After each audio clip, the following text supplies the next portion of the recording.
கடலில் இருந்து எடுப்பாங்க. முத்து நம்ம மாம்ஸ் மீன் வெட்டினாலே இருக்கிறது. என்ன மீன் வெட்டுறா போடலாம், வஞ்சர மீன் வெட்டுறா போட. மீன் சரானா லைவுங்க. நீங்களே பாருங்கள், சரானா ஸ்லைஸ்லாம் போடுவா போல மாம்சம் அந்தமாரி இருக்கும் மீன்.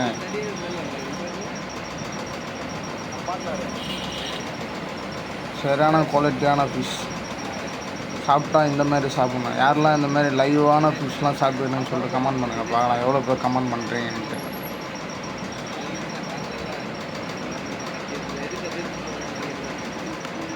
பிடிச்சின்னு வந்து ஒரு 2 hours அந்த மாதிரி தான் இருக்குண்ணா எனக்கு தெரிஞ்சு. இதே காசிமேடு சேனலை சப்ஸ்கிரைப் பண்ணுங்கள், கமெண்ட் பண்ணுங்கள், பெல் ஐக்கானை கிளிக் பண்ணுங்கள் மறக்காமல். என் சேனலுக்கு சப்போர்ட் பண்ணது ரொம்ப நன்றி எல்லாரும். Thank you friends.